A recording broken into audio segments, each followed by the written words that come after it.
Admiral Zextar stood on the bridge of his flagship, watching the stars through the massive viewing screen.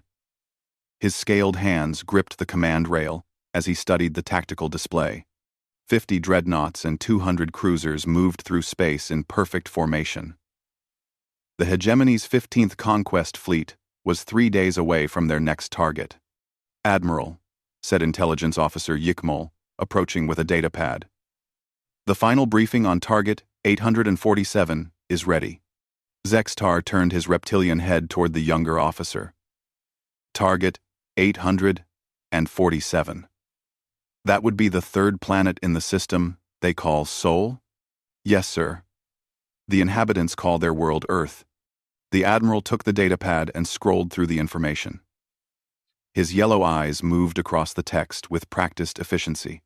After 846 successful conquests, these briefings had become routine. "Primitive nuclear weapons," he read aloud. "Basic chemical rockets. No energy shields.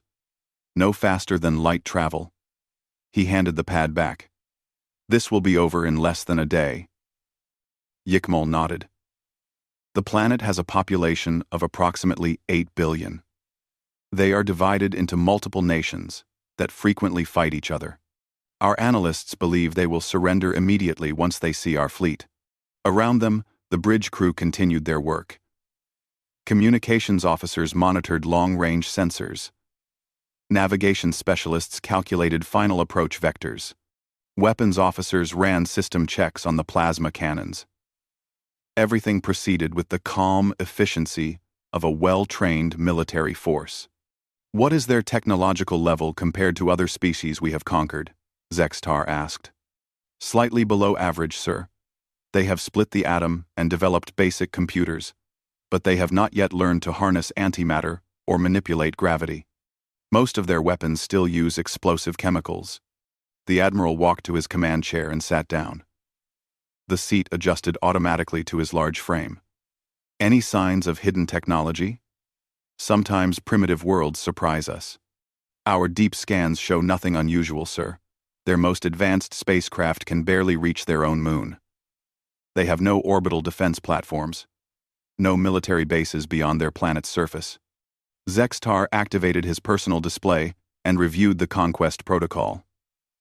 Step 1 was always the same. Arrive at the edge of the system and broadcast the standard surrender demand. Most species submitted immediately when they saw the size of the fleet. Those who refused faced orbital bombardment until they changed their minds. "How long since their last major war?" he asked. Yikmol checked his notes. "Approximately 80 of their years, sir. Before that, they had 2 large conflicts that killed millions of their own people. Our psychologists believe this makes them naturally submissive to superior force." "Good. The High Command prefers quick surrenders. Less damage to the infrastructure we need to harvest." The fleet had conquered worlds across 3 spiral arms of the galaxy. Each victory added territory, resources, and slave populations to the growing hegemony. Earth would provide agricultural products, mineral wealth, and 8 billion new workers. The inhabitants would be relocated to processing centers where they would learn to serve their new masters. "Sir," called the navigation officer, "we are approaching the outer edge of the target system." "Excellent. Signal the fleet to assume standard intimidation formation. I want every ship visible to their primitive sensors." The massive warships spread out across space. Each dreadnought was 2 kilometers long and bristled with weapons capable of cracking a planet's crust. The cruisers moved into support positions, their sleek hulls gleaming under the light of the local star. Zextar had commanded this fleet for 12 years and 43 conquests. He had perfected the art of overwhelming display. When primitive species saw his ships filling their skies, resistance usually crumbled within hours. Communications: prepare the standard surrender demand. Transmit on all frequencies these humans might monitor. "Yes, sir." The message was simple and had worked on hundreds of worlds. Primitive inhabitants of the 3rd planet, you are now subjects of the hegemony. Surrender immediately and your transition to useful servitude will be painless. Resist and face complete annihilation. You have 6 of your hours to respond. The bridge fell quiet, except for the hum of electronics and the occasional status report. Zextar reviewed the post-conquest plans. Earth's population would be divided by age and physical capability. The strongest would work in the mines. The most intelligent would serve as technicians and administrators. The rest would tend the agricultural zones that would feed other hegemony worlds. "Sir," said the communications officer, "we are receiving multiple transmissions from the planet. They appear to be attempting communication. Let me hear them." The speakers filled with rapid chatter in multiple languages. Voices speaking in dozens of different tongues created a chaotic mixture of sounds. "They seem excited," Yikmol observed. "They always are when they first see us. Fear makes them babble." "Have our translators identified the dominant language?" "Yes, sir. They call it English. It appears to be used by their largest military powers." Zextar nodded. Most primitive worlds had 1 or 2 dominant languages. The hegemony's translation systems would decode their speech within hours. "Any coherent messages yet?" "They are requesting more time to prepare a formal response. Standard procedure for species that plan to surrender." The Admiral smiled, showing rows of sharp teeth. "Of course they are. Send confirmation that they have 6 hours. After that, we begin bombardment of their major population centers." He stood and walked to the viewing screen. In the distance, a small blue and green world hung in space. It looked peaceful and defensible. Soon it would be another pin on the galactic map, colored in hegemony purple.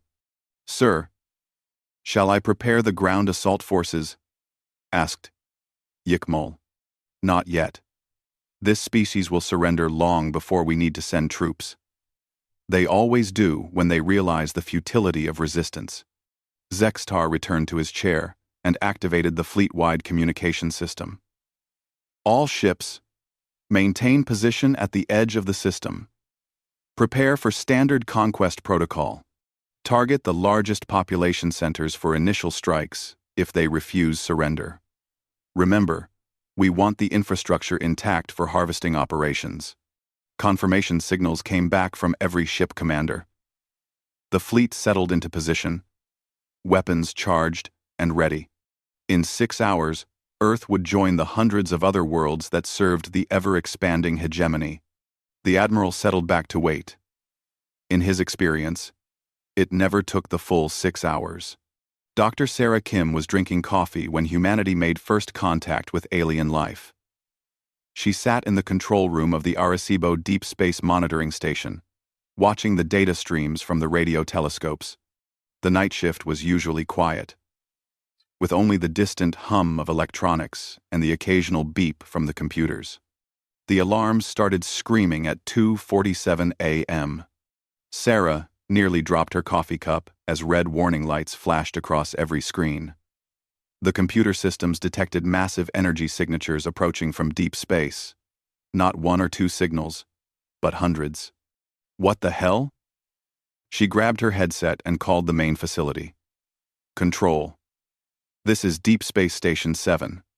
I'm getting massive readings on all sensors." "We see it too, Sarah. Stand by." She pulled up the detailed analysis. The energy signatures were unlike anything in their databases. They moved in precise formations and emitted power levels that dwarfed anything humans had ever built. The computer estimated the objects were roughly 2 kilometers in length. Her hands trembled as she reached for the emergency phone. This call would wake up everyone from the president to every military commander on Earth. "Sir, this is Dr. Kim at Arecibo. I need to speak with General Chen immediately. We have a situation." Within 2 hours, every government on Earth was in emergency session. Military satellites turned their sensors toward the approaching objects. The International Space Station confirmed what ground-based systems already knew. Humanity was about to meet its neighbors, and they were not coming alone. General Marcus Chen stood in the Pentagon's Emergency Command Center, surrounded by screens showing data from observatories around the world. President Elena Rodriguez joined the conference call from the White House Situation Room. "What are we looking at, General?" the President asked. "At least 250 large objects, Madam President. They are approaching from outside the solar system at approximately 10% of light speed. No known human technology could achieve such velocities." Sarah had been flown to Washington on a military transport. She now stood before the Joint Chiefs of Staff, explaining what her instruments had detected. "The energy readings suggest advanced propulsion systems," she said. "Each large object appears to be accompanied by several smaller vessels. The formation is clearly artificial and organized." "Military?" asked the Defense Secretary. "The precision of their movement suggests a fleet structure, sir. This is not a random encounter." President Rodriguez rubbed her temples. "Options?" The room fell quiet. Everyone knew the reality of the situation. Humanity had nuclear weapons and chemical rockets. The approaching objects traveled between stars and commanded energy sources beyond human comprehension. "We could attempt communication," suggested the Secretary of State. "Or prepare for defense," added the chairman of the Joint Chiefs. "Defense with what?" General Chen asked grimly. "Our most powerful weapons are intercontinental ballistic missiles designed to hit targets on Earth. These objects are still beyond the orbit of Pluto." Sarah cleared her throat. "Sir? Permission to speak?" "Go ahead, Doctor. I specialize in xenolinguistics. If these are intelligent beings, they might respond to attempts at communication. We should try to establish contact before assuming hostile intent." The President nodded. "What would such an attempt involve?" "We broadcast on multiple frequencies using mathematical principles that any advanced civilization would recognize.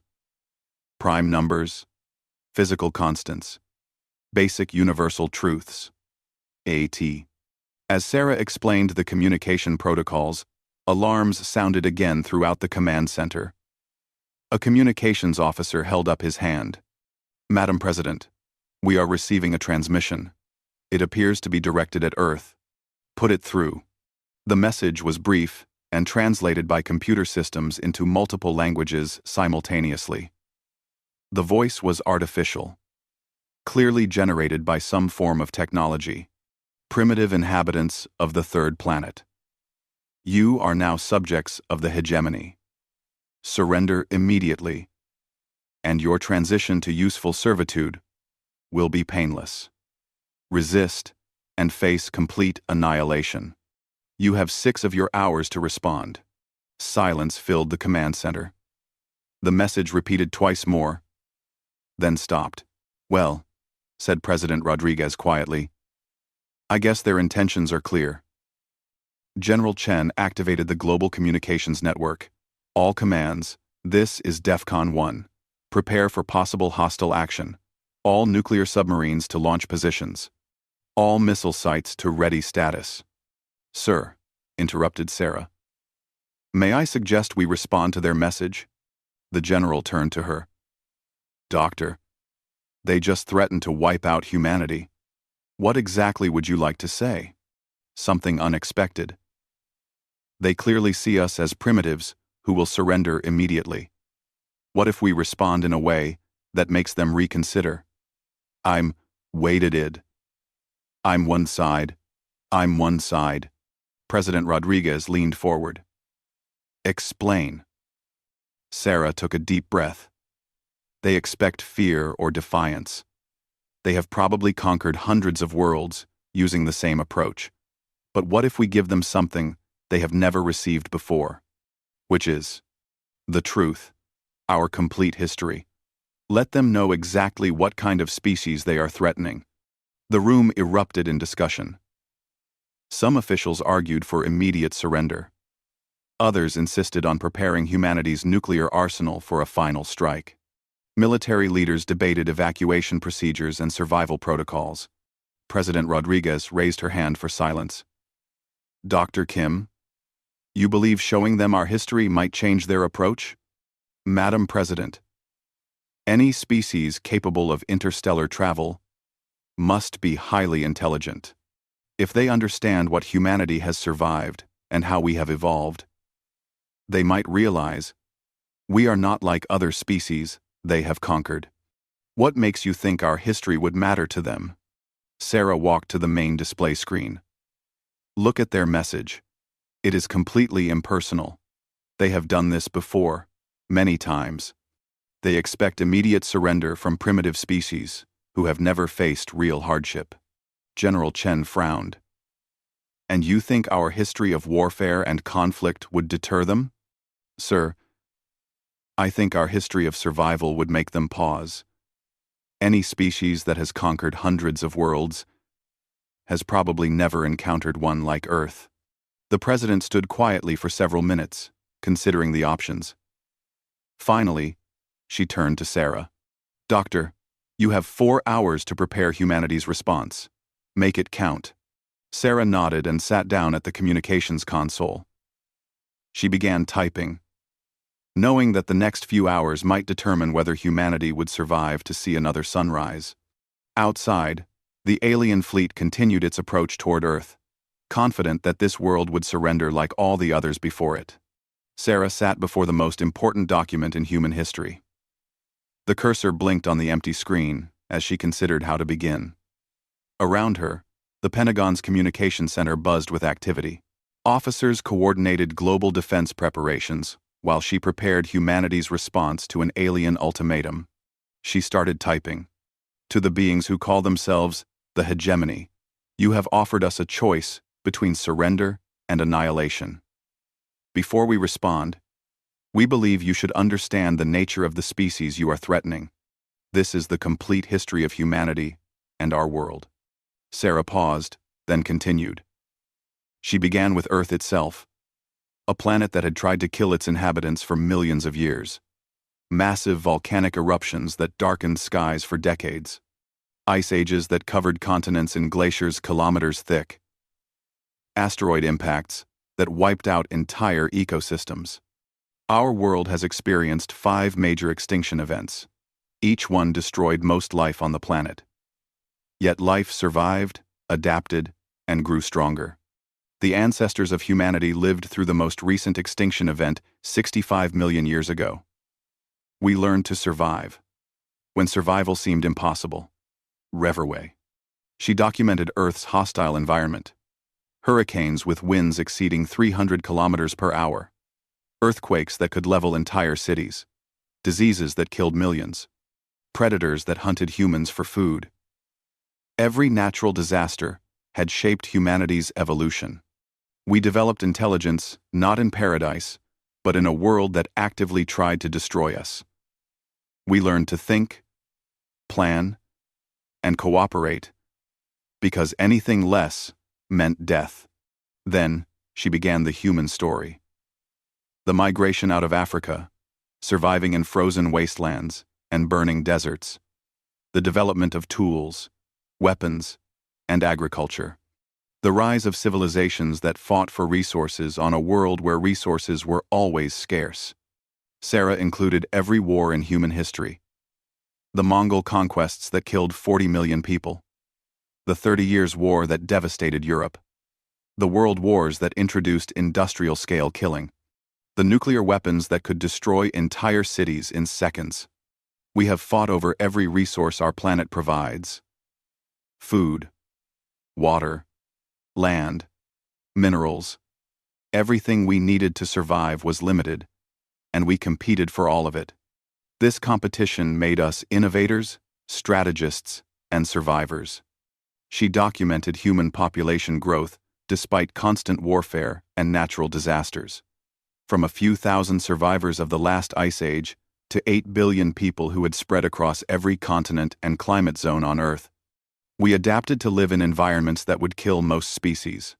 Arctic cold, desert heat, high mountains with thin air, dense jungles filled with diseases and predators.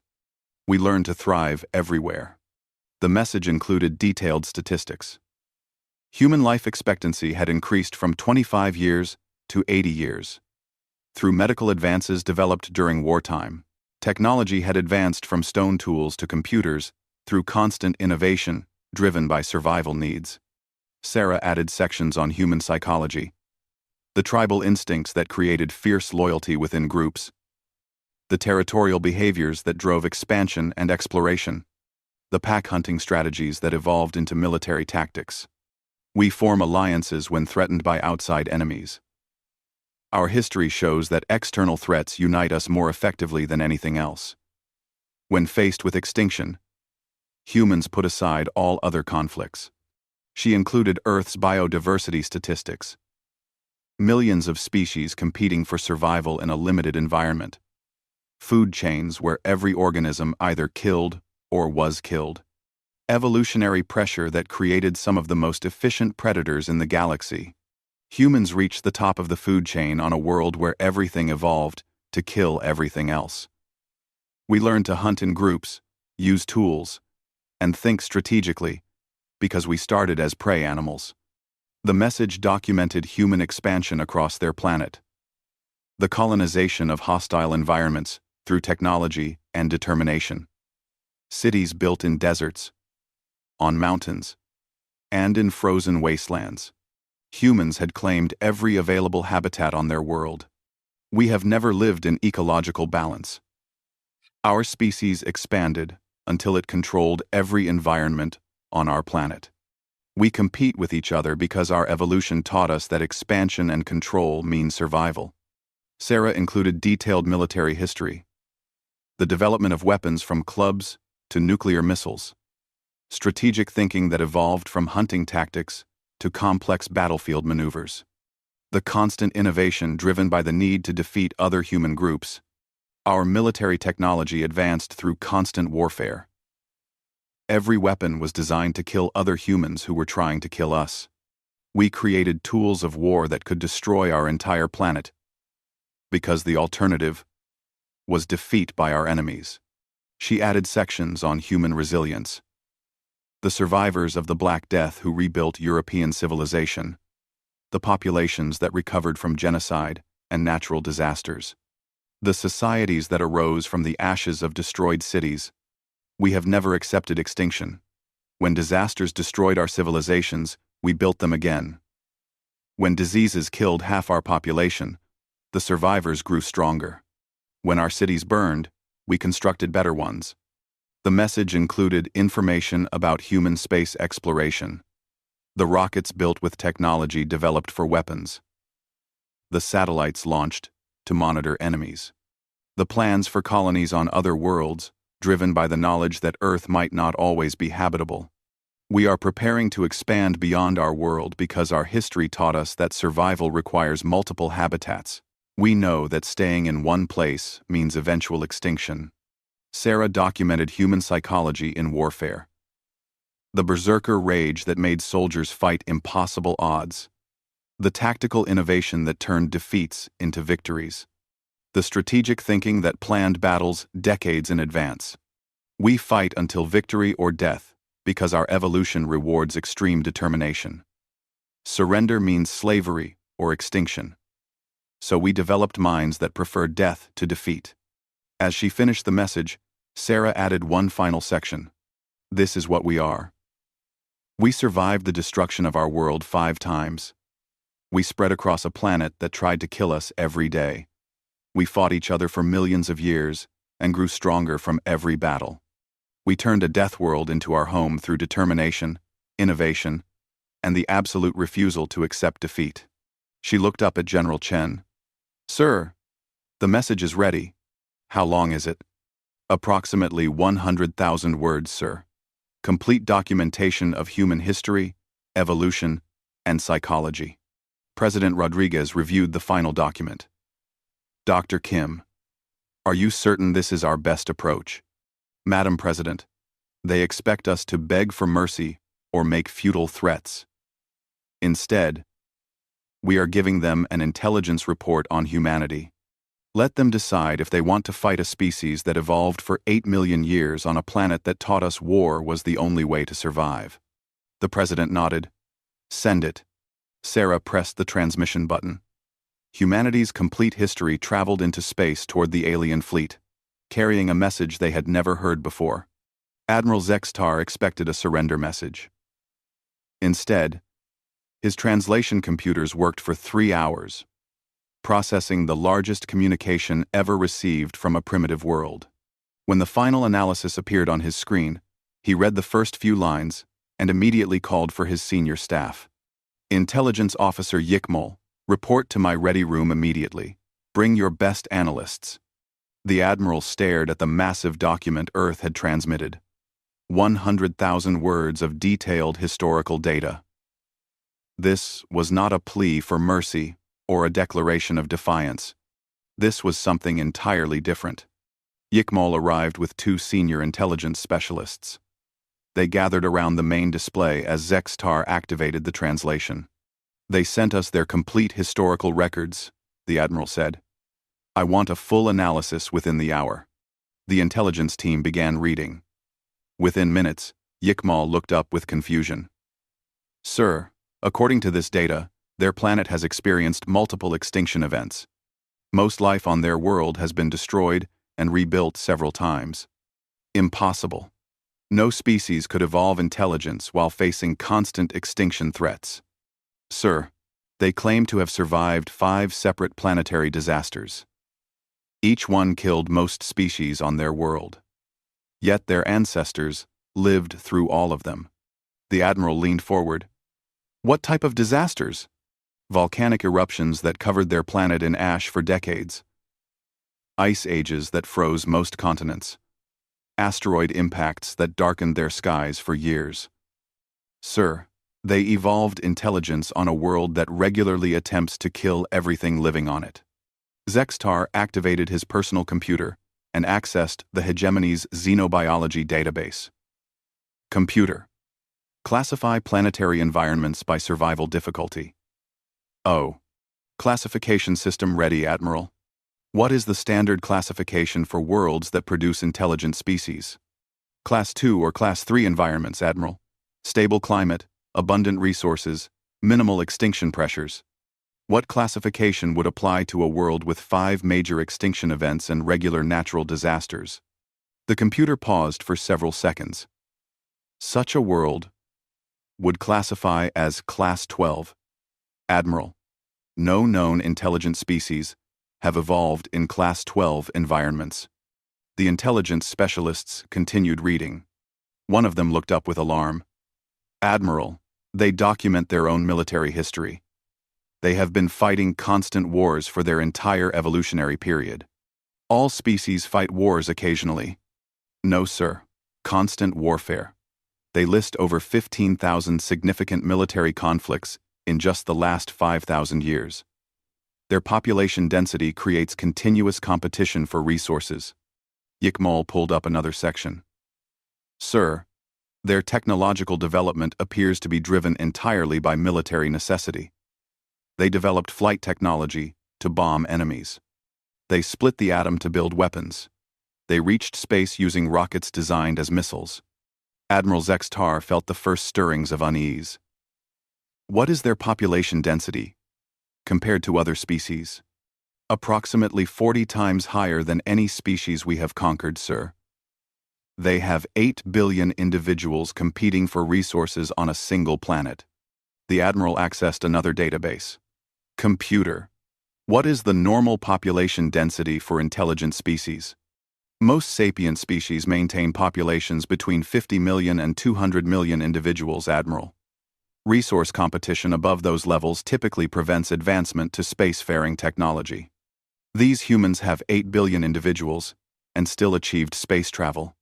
According to their data, Admiral, they appear to thrive under resource pressures that would destroy other civilizations. The senior analyst raised his hand.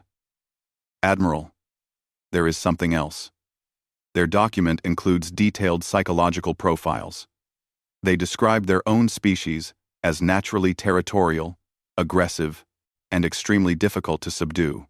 Elaborate. Sir, they give examples of military conflicts where small groups fought against overwhelming odds rather than surrender. They document numerous cases where their people chose death over submission to foreign control. Yikmol activated another section of the human document. Admiral, they describe something called guerrilla warfare. small groups using knowledge of local terrain to defeat much larger military forces. They have refined these techniques through thousands of years of practice. Admiral Zextar stood and walked to the viewing screen.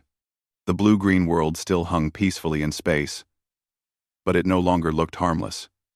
How many other species have sent us their complete military history instead of surrender terms? None, sir. He turned back to his staff. Continue the analysis. I want to know everything about these humans before we proceed. For the next 2 hours, the intelligence team worked through the human document. Each section revealed information that contradicted everything the hegemony knew about primitive species development. Admiral, Yikmal called. You need to see this. They document their planet's biological diversity. The Admiral returned to the display. What about it? Sir. They share their world with species that actively hunt them. Large predators with claws and fangs. Poisonous creatures. Microscopic organisms that cause deadly diseases. They evolved intelligence while being hunted by other intelligent predators. That cannot be accurate. Sir. They provide detailed biological data. Their planet contains some of the most efficient killing machines in our database. These humans evolved to the top of a food chain dominated by apex predators. The senior analyst added another disturbing detail. Admiral. They describe their own hunting behaviors. They track prey across vast distances. They coordinate group attacks using complex communication. They use tools to kill animals much larger than themselves. Admiral Zextar felt his confidence crumbling. The hegemony had conquered hundreds of species, but all of them had evolved on peaceful worlds with abundant resources and minimal evolutionary pressures. These humans were something entirely different. Computer, compare human evolutionary development with hegemony species. Processing comparison, Admiral. The results appeared on screen. Hegemony worlds averaged class. 2 environments, with stable climates and gentle evolutionary pressures. The hegemony itself had evolved on a garden world with no large predators, abundant food sources, and minimal resource competition. Sir, Yikmal said quietly, according to this analysis, humans evolved under survival pressures approximately 12 times more severe than any species in our database. The Admiral sank into his chair. What does that mean for our conquest plans? Sir, every other species we have conquered evolved in environments that encouraged cooperation and peaceful resource sharing. Humans evolved in an environment that rewarded aggression, innovation, and the ability to kill competitors. The communication officer entered the ready room. Admiral, we are receiving transmissions from multiple sources. The human message has been intercepted by at least 40 other species throughout this sector. What? Sir, the humans broadcast their message on frequencies that carry across multiple star systems. Everyone heard it. Admiral Zextar activated the Galactic Communication Network. Reports flooded in from hegemony outposts, neutral species, and enemy civilizations. Everyone had received humanity's historical document, and everyone was reaching the same conclusions. Computer. Prepare an urgent message to Hegemony High Command. Classification. Ultimate priority. Ready, Admiral. Message begins. Target 847 analysis reveals unprecedented threat profile. Recommend immediate strategic reassessment before proceeding with conquest operations. Human species exhibits survival characteristics unknown in current galactic databases. Request instructions before fleet advance. He sent the message and turned to his staff. Continue analysis of the human document.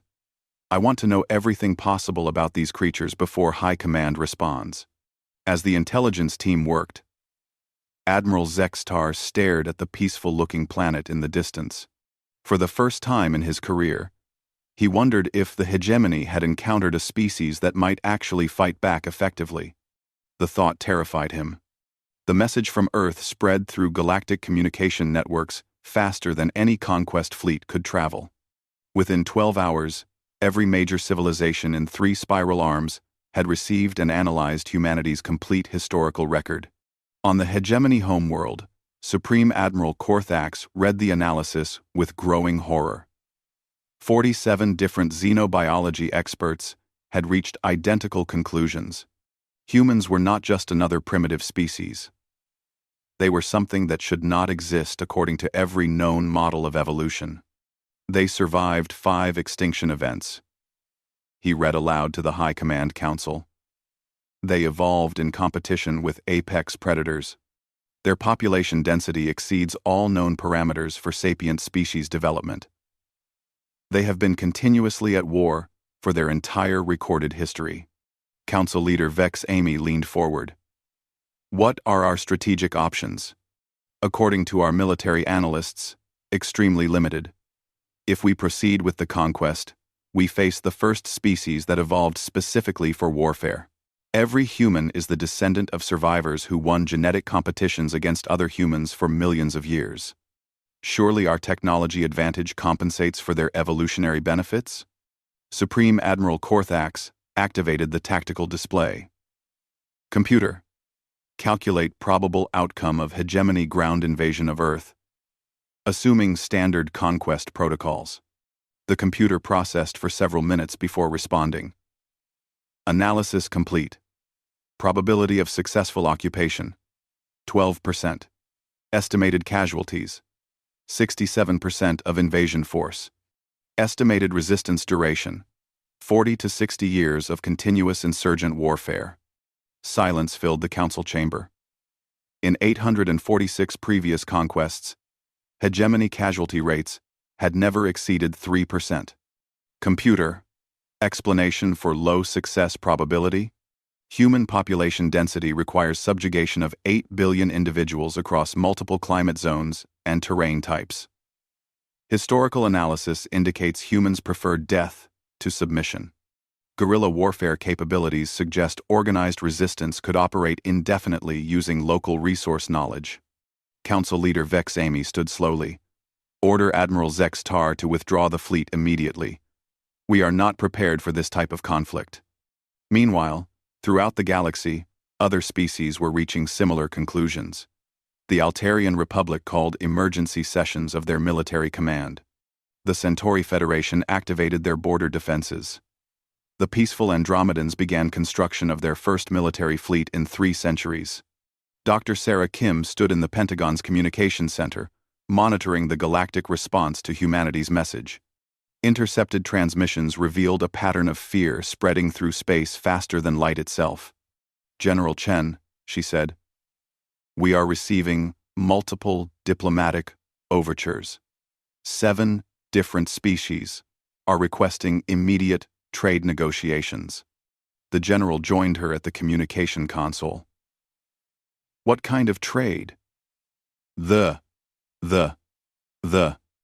want to purchase human military expertise, tactical knowledge, strategic planning, weapons technology. They are offering industrial equipment, medical advances, and faster-than-light travel technology. President Rodriguez arrived with her security detail. Doctor, what exactly did we accomplish by sending our history? Sarah pulled up the analysis screen. Madam President, we accidentally revealed that humans are the galactic equivalent of apex predators who haven't left their territory yet. Every species that read our message realized they want us as allies rather than enemies. Admiral Zextar received his new orders 6 hours after sending his urgent report. The message was brief and clear. Fleet withdrawal authorized. Establish diplomatic contact. Negotiate trade agreement. Do not engage militarily under any circumstances. He activated the fleet-wide communication system. All ships. We are standing down from conquest operations. Assume defensive positions and prepare for diplomatic contact with the human species. His bridge crew exchanged confused glances. Intelligence Officer Yikmal approached the command chair. Sir, shall I prepare the standard post-conquest administration protocols? No, Yikmal. We are not conquering this world. We are going to very politely ask if they would like to engage in mutually beneficial trade. Sir, Admiral Zextar gestured toward Earth. Because, If we threaten them, they might decide to leave their planet and visit us instead. And according to their history, humans traveling to new territories tend to claim those territories as their own. Across the galaxy, similar conversations were taking place. Military commanders who had spent their careers planning offensive operations were suddenly focused on defensive strategies. The revelation that humans existed had changed the fundamental balance of galactic power without a single shot being fired. Dr. Sarah Kim prepared humanity's second message to the stars. This one would be much shorter and simpler. To our galactic neighbors, thank you for your interest in establishing diplomatic relations with Earth. We welcome peaceful contact and mutually beneficial trade. We look forward to learning about your civilizations and sharing our own knowledge and culture.